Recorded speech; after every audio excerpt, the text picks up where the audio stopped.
realmente por hacerme conocer, hacerme conocer a Winnicott, porque bueno, como lacaniana tampoco nada de, también ya me fui medio de los lacanianos, me fui de todo, yo no me voy, pero a estos autores no los leíamos finalmente.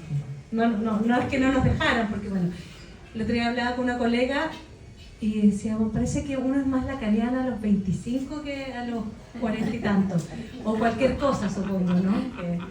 Que uno es más doctrinario antes. Así que no, ha sido un descubrimiento realmente que me hayan invitado a presentar el volumen 2, ahora el 3. Me declaro totalmente una lectora de Winnicott. Yo escribí un texto, le puse así, que es una frase que está en alguno de los artículos, tener consideración por la palabra inconsciente. Así lo ves. No. No, que te da lata porque no parece que no fui tan breve, pero si empieza la lata voy a cortar. Bueno, ya, nos corremos. Perfecto, muy bien. Bueno, tener consideración por la palabra inconsciente. ¿Por qué volver a leer a los viejos psicoanalistas? Aprendí de la filósofa argentina hace muy poco, Diana Sperling, que en la lengua hebrea hay una palabra que de hecho no retuve y hoy día le pregunté, y es teshuvá, espero haberla dicho bien, que significa volver y responder al mismo tiempo. A un autor tampoco se vuelve así nomás, no se vuelve con inocencia. Muchas veces citamos a los autores para ocultar la propia autoría de nuestros decires, citamos para echarle la culpa o buscar una autoridad que nos avale. Los psicoanalistas, pese a que hablamos sobre esas cosas, no somos ajenos a esa práctica. Testimonio de que tener inconsciente no es lo mismo que saber teóricamente que existe lo inconsciente. Testimonio también de que el inconsciente, antes y ahora, es algo inaceptable, por eso lo olvidamos. Como sea, volver a un autor es responder al eco de sus ideas, a lo que con ellas hemos hecho, también olvidado, al mismo tiempo responder a su vigencia o anacronismo. En el fondo, las ideas de los autores a los que vale la pena volver son artefactos vivos.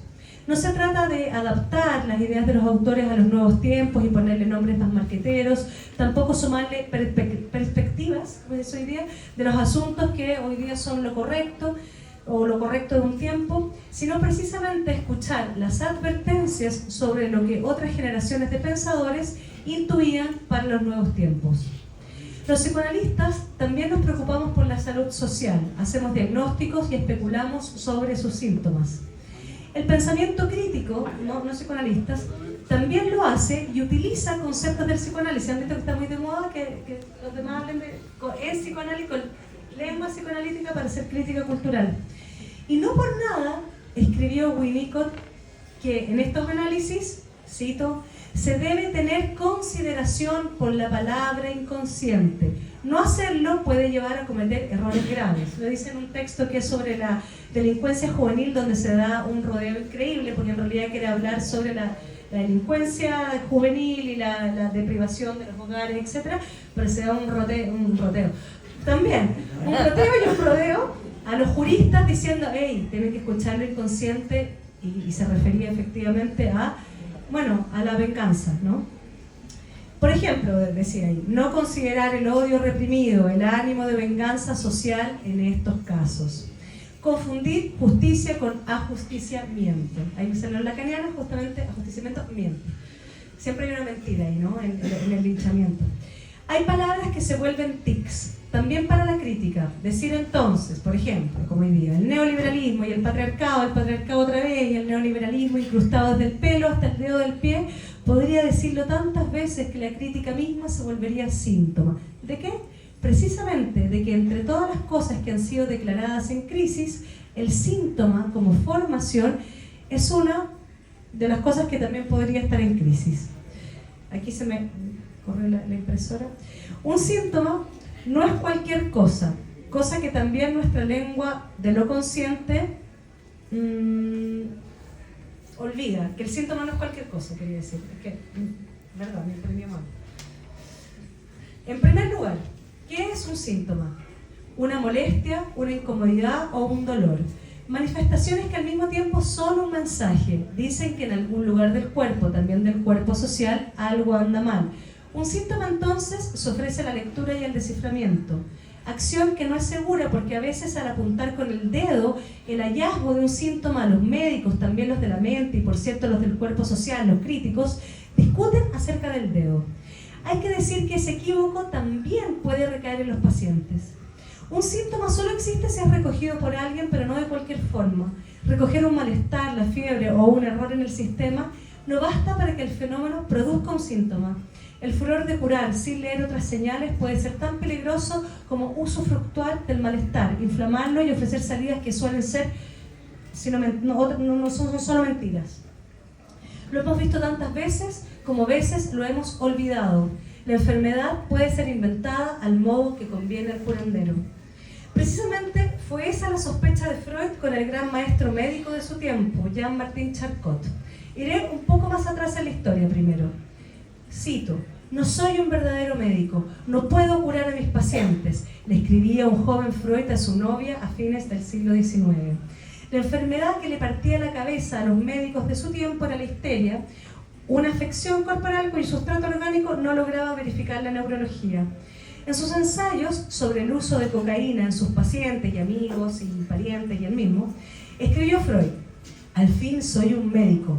La cocaína se convertía en la medicina con mayúscula y lo más importante era que, bajo el supuesto de que si una sustancia mejoraba los síntomas, se comprobaba entonces que había daño orgánico y se comprobaba también de que él y sus colegas eran médicos, o sea, científicos de verdad. Pero fue su propio anhelo por ganar prestigio científico el que rompió el hechizo. Las dosis no se correspondían de manera estable con los efectos tampoco eran estables en las distintas dolencias, sumado a que había cosas que mejoraban y que nada tenían que ver con la medicina, por ejemplo, la vergüenza y el sentimiento de inferioridad.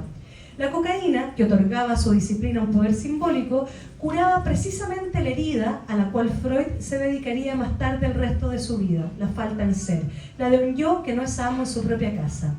Sobre la cocaína escribió a su novia, cito: me convierto en un guerrero. Dijo que bajo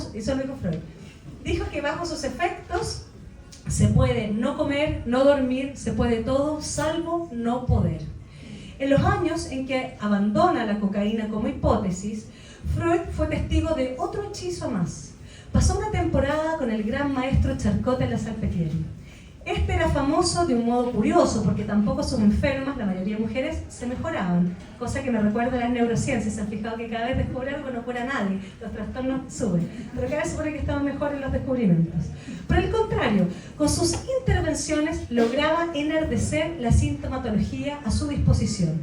Era famoso por ejecutar de manera espectacular su método, la hipnosis, y su hipótesis era que debía haber una lesión, solo que esta no sería visible post-mortem.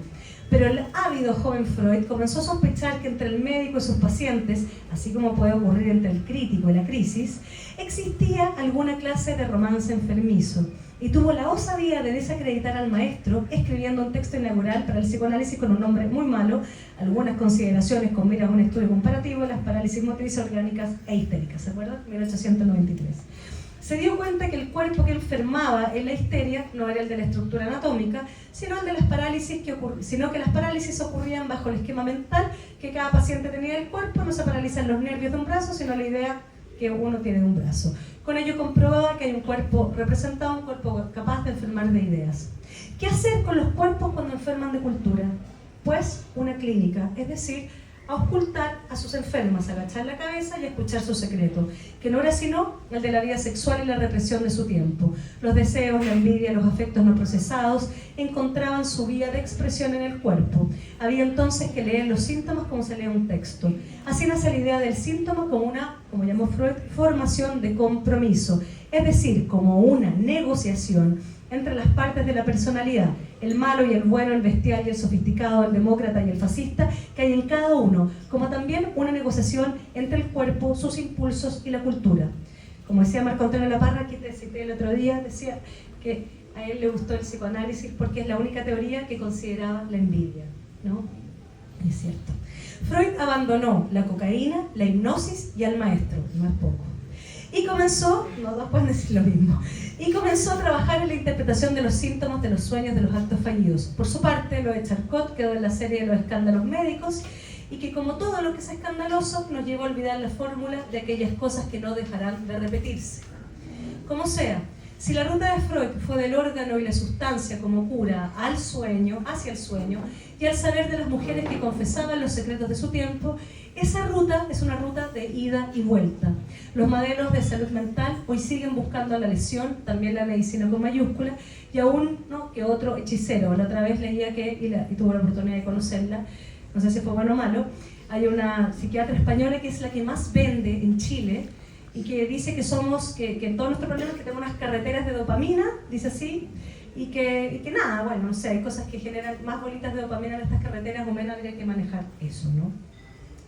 No sabemos si acaso nuestras lenguas inventan también a la enfermedad, como Charcot. Hoy hay una tendencia muy presente en redes sociales en que presentarse con un diagnóstico o que la opinión pública acepte alguna nueva categoría bajo la cual abreviar lo que uno es, se vive como una especie de triunfo. Estoy en el espectro de los, hoy día está de moda como lo Asperger, ¿no? Un poquito de esto, un poquito de esto. Estar en el espectro de algo, ser escritos por otros y entrar al romance enfermizo con sus terapias se ha vuelto habitual. El problema es que nuestras ciencias de la salud mental avanzan tanto como los trastornos, y lo que comienza a doler ya no es el corazón literario, el del síntoma, aquel que admite interpretación, sino el corazón como órgano, es decir, la crisis de pánico. Si no hay alguien dispuesto a leer un dolor, no tenemos síntoma, no hay mal de amor, sino ataque de ansiedad. Y ese tipo de fenómeno que Freud muy pronto en la invención de su clínica reconoció, lo nombró de otra manera, no formaciones de compromiso, sino formaciones narcisistas, o sea, formaciones que no negocian. En ellas, el dolor no es un mensaje, sino un signo concreto y literal. El órgano está dañado y la psicosomática, a diferencia de la histeria. No hay nada que interpretar, nada que decir. Somos carreteras de dopamina. Pero no solo los órganos son manifestación de las formaciones de este tipo, sino también instancias como la personalidad. El yo también puede enfermar de una identidad que no transa, como en el nacionalismo. El mal es puesto afuera. Por cierto, estas formaciones replicadas a escala social, Freud las llamó formaciones de masa. Freud, como tantos, sospechaba de lo que crecía en su tiempo. Si bien su disciplina, tan amiga de la literatura, la palabra y la lengua de la democracia, es decir, del síntoma y la negociación, se volvía algo importante, eso se volvía importante, otra fuerza psicológica inmensa ascendía, una cuya lengua era la de la generalización y el eslogan, o sea, la lengua de la crueldad y la guerra. En su ensayo sobre psicología de las masas, advertía del poder de estas formaciones en el enamoramiento, quizá una masa de a dos, la única que valga la pena, en la narcosis, perderse en el sentimiento oceánico parecido al de las religiones, en la hipnosis, creer que piensas por tu cuenta cuando en realidad repites por sugestión, y en la ideología, una masa reunida en un gran yo. Es de lo que tantos otros escribieron después de la catástrofe de la primera mitad del siglo XX. Y esa tentación no acabó con las guerras ni el fascismo. La cocaína, la hipnosis y los maestros canallas siempre estarán disponibles a la fatiga de los animales de abismo que somos. Volver a Winnicott, entonces, es volver a un autor que toma la advertencia de Freud y que desde la segunda mitad del siglo XX, después que Freud, nos advierte a nosotros. Escribe después de la catástrofe, en la catástrofe y después de la catástrofe, en este volumen, de cómo recoger los pedacitos de psiquismos estallados, ya no de los pacientes neuróticos de Freud, sino de la psiquis de mundos derrumbados y en reconstrucción. Quizá por eso su obra está atravesada por la idea de reparación. Reparación también, no solamente del psiquismo individual, sino de las sociedades democráticas. Cuestión que no da por hecho, reconoce la pasión por la autodestrucción tras vivir ese proyecto suicida parcialmente logrado de la primera mitad de su siglo. Nos advierte: tener consideración por la palabra inconsciente. De otro modo, todo puede salir mal. Reconocerlo, eso sí, no para sospechar de todo y aceptar la tendencia nihilista, es decir, nada vale la pena. Tampoco para hacer deconstrucciones a la moda que sospechan de todo salvo de uno mismo. Sino sospechar para integrar, para hacer algo con esas pasiones y esos terremotos cósmicos y batallas griegas que habitan en nuestro interior. En su tiempo, la sospecha de que las lenguas de las naves espaciales y la bomba atómica y la bolsa de comercio se extrapolaría también a la salud mental, una lengua del cálculo, lenguas impersonales que nos ahorran la conciencia ética, cuya secuela sería seguramente construir ciudades inteligentes, como hoy día han escuchado eso, pero con ciudadanos no tanto. Sobre todo con escasa capacidad para lidiar con los conflictos, al menos sin acudir a la ofensa, al retraimiento o a los abogados. Y desde luego, lenguas que dañan la aptitud para la libertad, es decir, para la democracia. Winnicott despejea todo el tiempo la salud mental y la salud social, que para él es la democracia. Volver a Winnicott interpela a recobrar el inconsciente estallado por nuestras lenguas de la transparencia y la mirada cabrona que nos vuelven carreteras de dopamina o categorías de eslóganes por aquí y por allá. La sociedad de masas y sus enfermedades no acabaron, se van transformando, se asoman la parodia de las antiguas. La llamada salud mental se ha vuelto un derecho, algo que se le pide a algún amo. La mayoría de edad prometida no era algo fácil de sostener. Se critican las instituciones, se les exige, pero no se las ama para salvarlas, para crearlas. Antes que instituciones se buscan dioses duros que hipnoticen. El síntoma es, a fin de cuentas, la pérdida del amor a la vida, aunque se le dice crisis de la salud mental. Y ante síntomas como estos, no escuchados ni traducidos en palabras vivificantes para continuar, son material fértil a lo que ya sabemos, la palabra maldita. El fascismo es la promesa del gran descanso, de la soledad, de los animales de abismo que somos. Se necesita tener consideración por la palabra inconsciente y también coraje para crecer, tanto los individuos como las sociedades. Capacidad para deprimirse, decía Winnicott. También, es decir, para aceptar verdades parciales y cuotas de desengaño sin perder al mismo tiempo una esperanza sobria. Es lo que nos toca, a propósito del mensaje a nuestro tiempo, a nosotros, y como advertencia nuestra a los que vienen, que nuestro tiempo quizás es el tiempo de creer a cielo vacío, sin dioses, sin ideologías enormes, creer sin llamar a padres feroces ni al pastillero con tanta prisa.